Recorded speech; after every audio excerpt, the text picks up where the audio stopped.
Arianna, before talking about my kind of traumatic burnout and recovery, I wanted to highlight your crowdsourcing of this situation, right? So you and Tim are talking about the collapse and how you got back on your feet. I'd actually like to hear more about that. What was your your various steps back, and you've crowdsourced this. Now, this creates, of course, a bottleneck, right? Because you can't personally respond or kind of engage with everything. And then there's another bottleneck of then how to get this from your email account out into the world. And then there's a huge bottleneck with everyone who knows Arianna Huffington or The Verge and does not connect that with collapse and recovery. Right? So there's people collapsing as we speak all around the world, as they have been for thousands of years. And, until I listened to the podcast, one, I didn't know that you'd collapsed. And two, I had no idea you were a resource for that type of information. Now, that's a series of technological problems and breakdowns, right? The link between your name and a story, the link between the story and the idea of a collection of data. But there's another bottleneck than how it gets to you and from your email account. But there's another bottleneck, and that bottleneck is, how do I know which stories?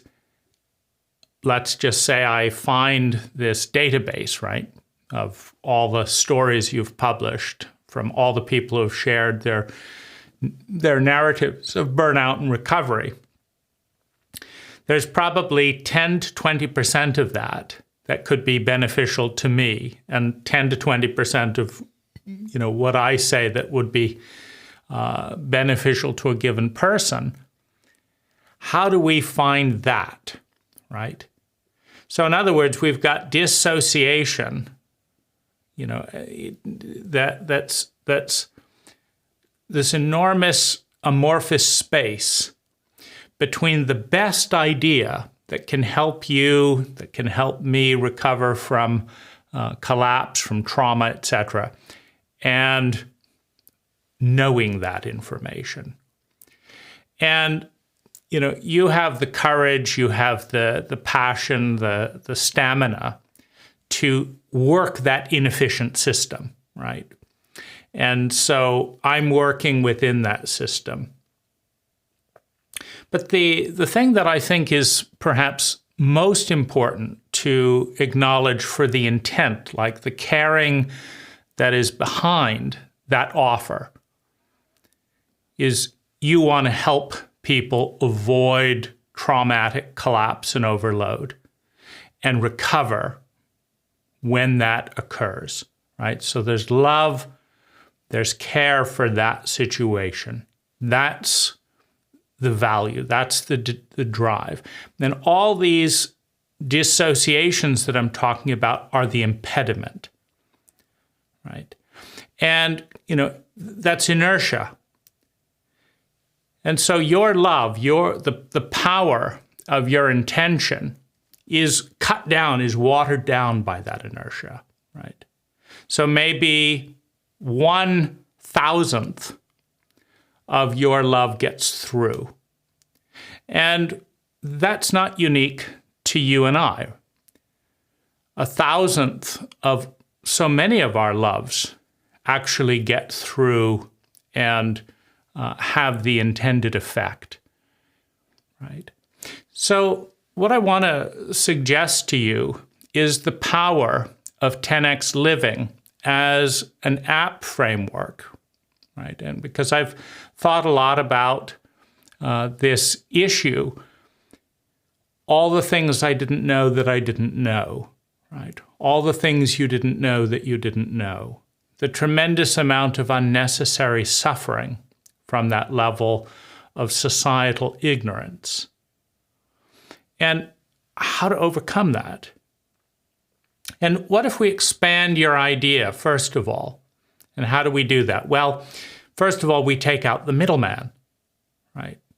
We don't need to bog one person down to, you have all these emails and then you have to do something with them. Maybe you have to decide which to publish, where to put it. Then other people have to find it and figure out where it's, tucked away in your, all of your different media. What if there's no middle person? Number one. Number two, what if it's clear, right? It's not clear. I didn't know that Arianna Huffington or what you did was linked with resources for burnout. But what if it is clear? If it's made clear that if you have a crisis, if you have a problem, that there's one place to go that is linked to the human crisis, the chronic problems, the top 1,000 issues, right, that people around the world are dealing with. So there's no middleman. Visibility, the simplicity of a central location, number two. And number three, what if there's another crisis, right, which is sifting through information that may or may not relate outside our demographics, right? One of the things that I do to recover from burnout is listen to Audible books. But if someone is in Uzbekistan, there may not be an Audible book in that language, right? And so my suggestion doesn't apply to them, but it would apply to anyone who speaks English.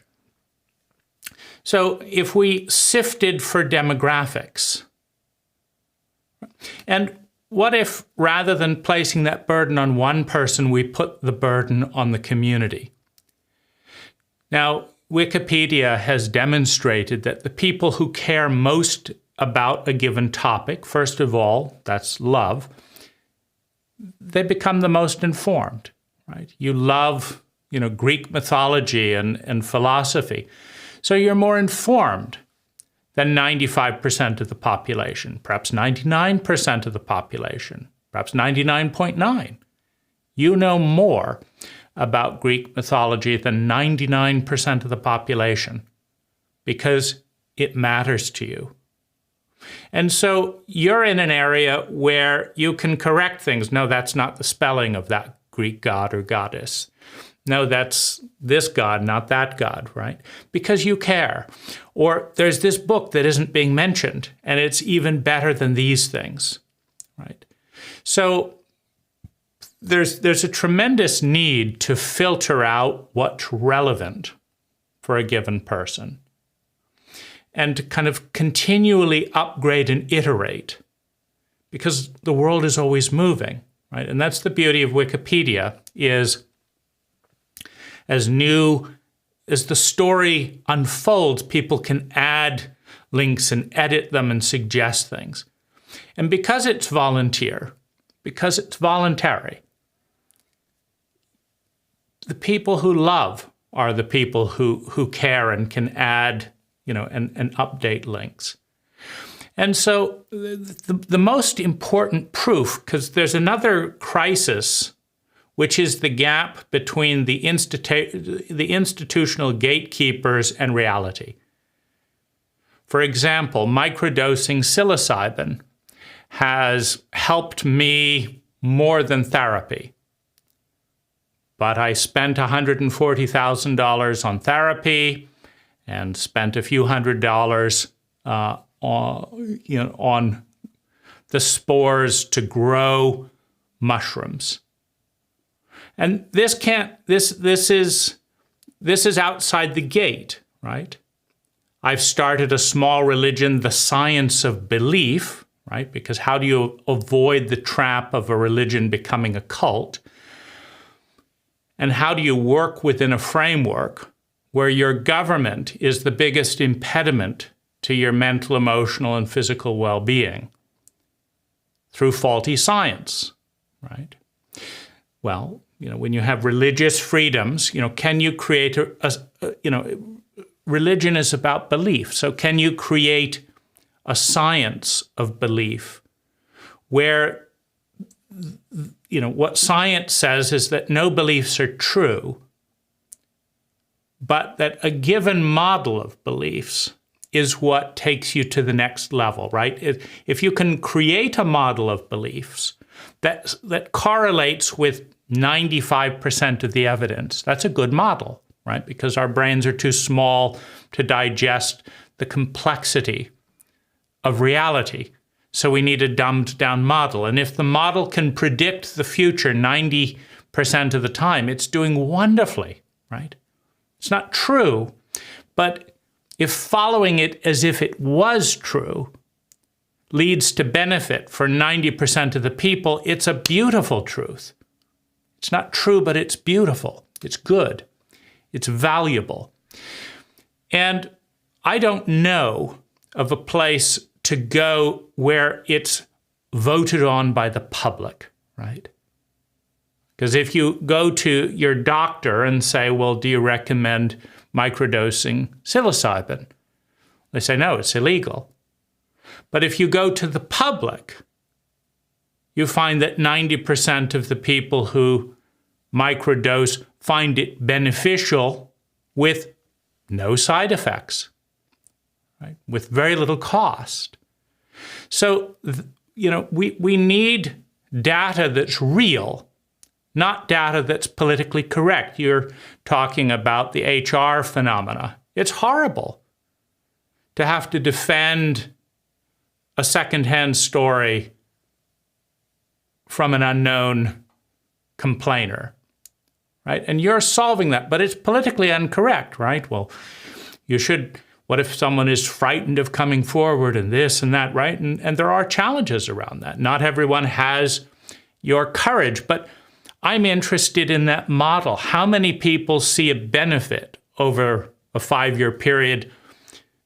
If you compare two companies, like if a company changes over to your model, what percentage of the employees would upvote that over a 1 month period, 5 month period, 5-year period? I want to know, right? I'm curious about that. Because obviously that shield, that indirectness of, I'll complain to so-and-so rather than the person directly to avoid intimidation, to avoid repercussions, right? So that was done for a reason. But then it creates this new problem. Well, which one is worse? Like, I'm interested in that, and I don't know where to go. And there's no cross links to all of these different things, right? There's no central place where we can scout out and learn what protocol is working for what demographic in what area. And there's no place for the geniuses and the experts outside of the gate, right? Because we have gates, have you been to an Ivy League university? Have you done this? Have you got a resume that says this? But that doesn't mean that you have the best cure for cancer. That doesn't mean that you know what you're talking about. It just means you're conforming to the status quo as measured by that gate. The actual impact on other people is a completely different issue. Right? How many people who try that protocol see a 5, 10, 20, 30, 300% improvement? So I mention this because this app doesn't exist. It's an extraordinarily simple, on the one hand, find the best people based on results rather than gatekeeping. Everyone in a democratic system can measure the results. Like, I listened to this and it helped me get to sleep. I bought that book and I'm now doing a 30% better job as measured by this. Right? That complexity, that nuance is not broken down. For example, I read a terrible book recently, stating all kinds of nonsense, But I did the technique in that book, and my quality of life, it was a breathing meditation, my quality of life improved roughly 40% from a 40-minute practice. Right? It's shrouded in nonsense, but it's the most important step that I've taken in the last year. Like 20 minutes, morning and evening of conscious breathing. Right? That's the technique, the protocol. The wrapping, that same technique has been, given out to people in a whole variety of wrappings, cultures and beliefs and all that. Right? So some people may value the wrapping. Some people may find they like the wrapping, but the technique doesn't actually work. I love that. I believe that. And it doesn't work. And then other people, the technique works, the protocol works, but they don't believe in the pathway to arrive at it. But it doesn't matter. EMDR is a terrific traumatic healing protocol. And many people have no idea how it works and think that it sounds like nonsense. It doesn't matter, right? So my invitation to you, Arianna, is to take the next step, right? And I'm working on this in my own way with, funding a nonprofit and doing app design, but it doesn't matter who does it, and you're in a very good position to grasp the value. But there's no app for humanity translated into every language with the sole goal, no advertising. It costs pennies per person. The sole goal of measuring competency based on results, of listing every human problem, and finding the best available response for a given demographic, right? Going to psychotherapy is pointless in Tasmania, right? I mean, it doesn't matter if it works. It's not going to work for someone in that context. But when you have countries each sharing the best that works for that country, for that culture, for that belief system, you have and you have metadata constantly being generated by pay to play. You share information in metadata in order to access the information. Well, this is an entire. It overcomes all of those problems that I highlighted at the beginning of this. And I'd love to talk with you about this idea if you have some passion for it. Because one of the ways that people burn out is trying to have impact at scale using models of energy transfer that are so inefficient that they burn out as sacrifices to their cause. And that's a whole paradigm shift, right? How do you not burn out passing out flyers to adrenaline addicts who are overwhelmed with information and who can't process another flyer? Of course you burn out, right? And you can go through 100 people before you find one that actually could do something with that piece of paper, right?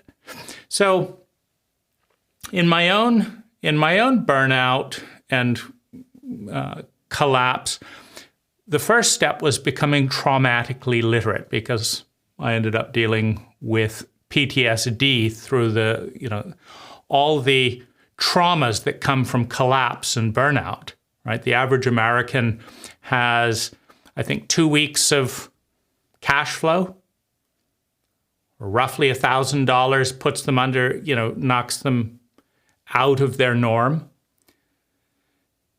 So, that reading about trauma and understanding how that works, how trauma can become PTSD with the book, The Body Keeps the Score, that was an important step. Getting a dog was perhaps, that was a 30%. That's probably the best investment that I've made is getting a dog and forming a secure emotional attachment with that dog. Creating meaning. I think there's a crisis in overwhelming pain where the equation of living doesn't make any sense. I'm in way more pain than well-being, and I don't know how to fix it. And I'm surrounded by busy and incompetent people that don't know how to respond. I don't want to be in this situation, but I am. I don't want to be in this situation a lot because the pain to well-being ratio is so off, so much more pain than well-being. What's the reason to exist in that ratio? How do you respond, right? And Viktor Frankl talks about if you have a big enough reason, you can endure any what if you have a big enough reason. And so since I couldn't reduce the what in any efficient way, the amount of pain, the amount of burnout, the amount of trauma, the response came in finding bigger reasons. This is my reason, by the way. In finding bigger reasons, right? Coming up with this idea, like what would make this enduring this amount of pain worthwhile, right? Elon had to deal with this when he talked about eating glass and staring into the abyss. You can't do that for money. You can't do that for sex. It's too petty to endure that level of cruelty. But if you do something monumental, right? Let's transform the world towards sustainable energy. Let's make the planet multiplanetary. Let's make the species multiplanetary, right?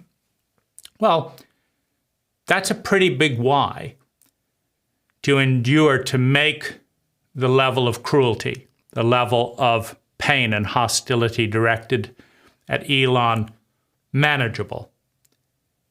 Right? It's worth failing at that goal. It's worth going broke at that goal. It's worth dealing with the stupidity and cruelty of media with that goal because it's big enough, right?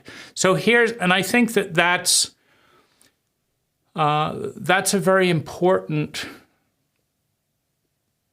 paradigm, right? That there may not be a way within the cultural machine to solve the pain.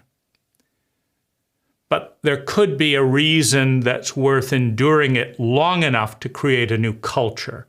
Cultural design, by the way, is vacant from the conversation. I have not encountered a single person designing a cult or a culture from scratch that's based on best principles, as opposed to some, weird, channeled entity or whatever, that's just based on science. Like, let's do an A/B test, and our cult will use this protocol until another A/B test reveals a better response. This is our culture's response to depression until there's a better one. And anyone who thinks they have a better idea, just send it out to 100 people. If it works for 100 people more effectively than the best practice we're using, we do more testing. And if it works better, that becomes the new default, right? And if this works better for 5% of people and this works better for 95% of the people, we figure out what the distinction is. And that just continues to iterate. So thinking about bigger reasons to endure the suffering creates flow, as opposed to, I'm not going through this amount of hell just to pretend, that the neighbors care what I'm, how I'm doing when they say, hey, how are you? And walk off before I have a chance to answer the question. I'm not dealing with that amount of stupidity just to go out to eat and get fat, right? No, there has to be something worth moving through this, or it blocks the flow. And stuck energy is ultimately about collapse, right? We hit walls. When energy is flowing, when we're moving efficiently towards beauty, truth, and goodness, right? We're energized.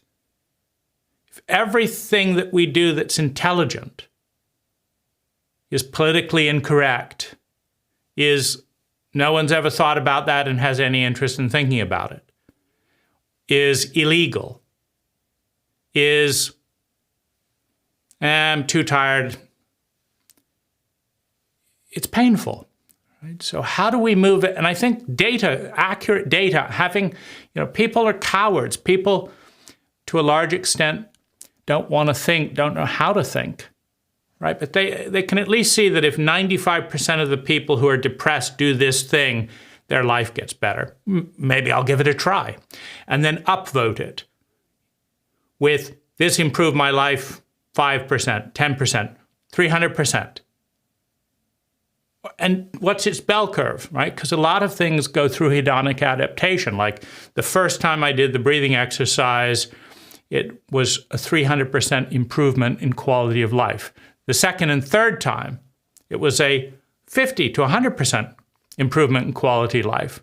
Now it just improves the quality of my life, say, 20%. But understanding that's largely because I'm blocking out the effect. That in and of itself is a new discovery, right? I'm defending against the full transcendent impact of that breathing. Well, now I know that, right? Because the first time I did it, I let it touch me deeper than subsequent times. So that's for you, Arianna, and feel free to reach out if you'd like.